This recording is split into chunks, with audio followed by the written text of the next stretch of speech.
This poem is titled, Ghosts Are Real to Black People. When I was younger, my mama said ghosts aren't real. Dad said, don't worry about no monster under our bed. They said we're not gonna celebrate Halloween because we can't give no chances for a demon to sneak its way into our house. I slept in my brother's room anyway, hoping for strength in numbers to outweigh my still weakened mind, praying for no fear to factor into my dreams, determined to combat the creatures of my nightmares. But I've still seen ghosts, hiding within the pages of my history books, as if their obscurity was an opportunity to replace my awareness for oblivion.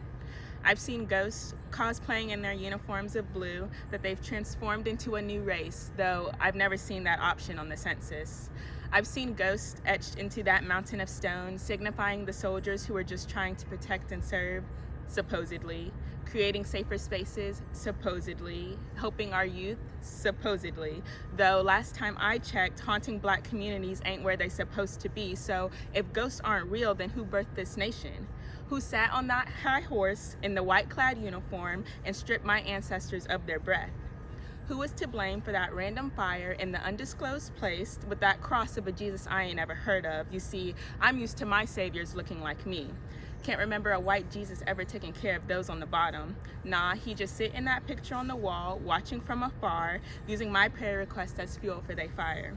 They got y'all convinced that this junk is their religion as they get on their knees and pray to a God whose son was lynched like the Black people they photographed on those trees. You see, their love comes with conditions that create fallacies like heritage, not hate, though their heirs' tillage set bait for weeds to grow in the hearts of future ghosts and wait for their turn in the haunting. Asada said the American dream is actually the American nightmare, where those who seek to buy courage have to pay for it with their lives. So I guess we must stay in a perpetual state of fear of the sun going down in a town that doesn't like the darkness. Our fear has become commodified, packaged in the films of our ancestors to ensure they can profit off our labor forever. We're told we are the help, always tied to our inferior roots, hoping that when they finally see us, the hate they give will change. Well, the time to hope is over and it's been replaced with demands that they stop acting like G's, lighting fires like the HELL that burns at too late o'clock to be estimating the logistics of racism as if it's as simple as a meeting as high tea. I suppose that's the common sense of a ghost. Though I still wonder the purpose of the white hood as it conceals their true identity.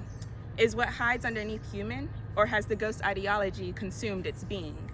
Tricking the law, treating the innocent like targets to be hung, strung, and twisted like the decorations during the season. Here they wear the mask, manipulating the public to believe the law done barred their actions to be illegal. But the thing about ghosts is that we're taught that they're not real while they float in secret among us. So while these ghosts do feel real to Black people, the power they hold is non-existent, which is what my parents discussed with us as they lined the door with then mysterious oil from our Savior, Black Jesus, to free us from the aged ghosts who are too intimidated to come from behind the mask into the light of day to face the very Black people that they think they're superior to. It's time for a change. Y'all too grown to be scared of the dark.